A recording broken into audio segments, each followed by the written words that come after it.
Bien, donc avec la flèche, je sélectionne l'objet.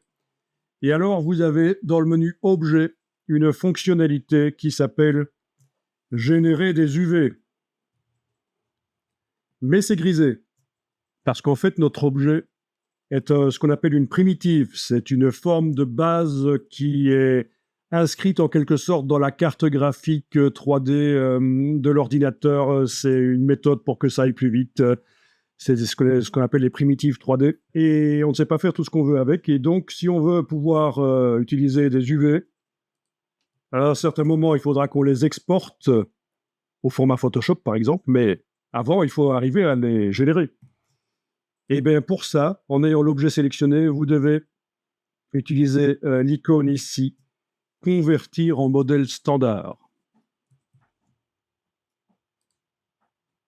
À partir de là, générer des UV dans le menu objet est accessible, vous pouvez l'enclencher. Ici, je suis dans Wikipédia, je suis allé voir un peu ce que c'est les primitives. Forme géométrique de base, mathématiquement parfaite et régie par des formules mathématiques, par opposition aux objets dits maillés, donc qui sont construits avec des grilles, des maillages. Et ils vous disent ici quelles sont les formes primitives. Selon les logiciels, ça peut changer. Donc, sans que vous le voyez, ça n'a pas été enregistré. J'ai changé la couleur de la matière de l'objet. Au lieu du vert que j'avais choisi, là, j'ai remis du gris. Ça n'a absolument aucune importance pour la suite. La couleur de la matière de base va de toute façon être cachée par la texture qu'on va mettre au-dessus. Donc, ça n'a aucune importance que ce soit jaune, vert, peu importe. Gris, c'est bon. Objet, générer des UV. Objet, exporter les UV. Donc, dans le dossier cours 10, c'est bien. 2048 sur 2048, c'est bien. Exporter. Donc, on vient de générer les UV dans Adobe Dimension. Alors, les UV, c'est quoi? C'est le positionnement d'une texture sur un objet 3D. Et le positionnement se fait selon des axes qui sont nommés U et V. Alors, donc le positionnement d'une texture sur un objet 3D se fait selon des coordonnées UV. Pourquoi UV? Ben ça, il y a plein de gens qui utilisent la 3D et qui ne le savent pas. Simplement parce que la géométrie des objets 3D, c'est désigné par des positionnements X, Y, Z. Et donc, pour la texture qui vient se mettre par-dessus la géométrie 3D, on utilise les 3 lettres de l'alphabet qui précèdent UV, W. Voilà. Alors, vous allez aussi entendre le terme Unwrap Mapping. Donc, le processus qui consiste à créer une cartographie, une map UV. Elle s'appelle le UV Unwrapping. C'est ce qu'on vient de faire, en fait. Dans Photoshop, j'ouvre le fichier, exporter, et voilà. Alors, ce qui est surprenant, c'est que d'une fois à l'autre, on obtient parfois un déploiement UV à unwrap mapping différent. Mais celui-là paraît correct, parce qu'on a quand même chacune des faces de l'objet, comme on veut, le format A5. Donc, dans la palette des calques de Photoshop, vous allez pouvoir afficher la grille de texture qui est là pour qu'on puisse comprendre quelle est la face déjà. Voilà. Ici, ça va être très facile quand même, mais bon.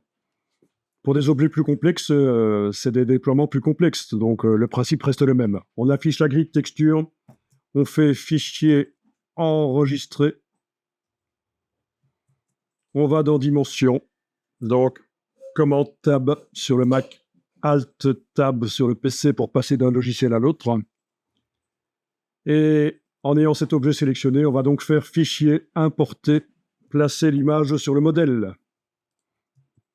On va chercher notre cube UV là. Voilà. Dans les propriétés de l'image qui devraient apparaître là, oui, si on clique à côté de l'objet et qu'on reclique dessus, les propriétés montrent ce qui concerne l'objet. Il va falloir redescendre sur ce qui concerne l'image en double-cliquant sur cube et en activant l'image ici. Donc, les propriétés de l'image, la position, on va demander fond. La texture qui va remplir l'objet entièrement, en fait. Voilà. Ce n'est pas juste une image qui vient sur un objet comme une décalcomanie, comme un tatouage, mais c'est vraiment un enrobage de l'objet par l'image. Il y a une face qui termine par G4 et l'autre qui termine par G9. Et si je vais dans Photoshop, je vois bien qu'il y a une des faces qui termine par G4 et une des faces qui termine par G9. Donc, c'est bien. Mais là, vraiment, ça n'était pas ultra nécessaire d'afficher la grille des textures. C'est pour que vous compreniez comment ça marche, mais c'est tellement facile, il y a juste 2 faces à cet objet. Quand vous aurez un vrai cube avec 6 faces, ce sera déjà plus intéressant, ça. Bien, alors l'image dans Photoshop, vous la fermez.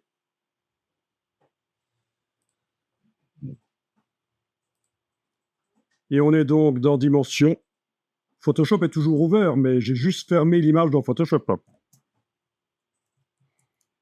On va dans Dimension. Et alors, quand vous cliquez sur l'image là, sur la petite vignette, vous avez un panneau qui apparaît, qui vous permet notamment de modifier l'image. L'image s'est réouverte dans Photoshop. Alors, vous êtes dans Photoshop, regardez quelque chose ici. Quand vous enfoncez la touche CMD, la touche commande, et que vous cliquez le nom, la barre de titre de l'image, ce qui suppose qu'on n'est pas en affichage plein écran. Sinon, la barre de titre, vous ne la voyez pas. Touche F, il faut utiliser la touche F pour être en affichage de l'image flottante, comme ça, flottante. On peut la faire flotter où on veut sur l'écran. Donc, touche commande. Mais vous voyez qu'en fait, il ne s'agit pas du fichier Photoshop que vous avez importé, mais il s'agit d'une copie du fichier qui est dans les dossiers de Adobe Dimension. Bon, sur Windows, tu vas peut-être voir ça quand tu fais enregistrer sous, tu vas voir où se trouve le fichier dans le fil d'Ariane qui est présent dans la boîte d'enregistrement. Ok, on peut fermer l'image là dans Photoshop. Ça veut dire que si je vais modifier l'image, fichier ouvrir, modifier l'image là, l'exportation UV, pour que ce soit pris en compte sur l'objet, il faudra que je la réimporte. On est d'accord, le système dans Dimension qui dit que oui, je sélectionne l'objet, je vais double-cliquer sur cube dans la scène, je sélectionne l'image, je clique sur l'icône ici de l'image et je demande de la modifier. En fait, c'est donc, c'est pas l'image qui est dans votre dossier cours 10 sur le disque dur, c'est une copie qui se trouve dans le dossier Adobe Dimension. Donc, il faut en tenir compte parce que vous n'allez pas comprendre ce qui vous arrive si vous voulez mettre à jour l'image. Donc, ce système ici du crayon, on ne va pas l'utiliser.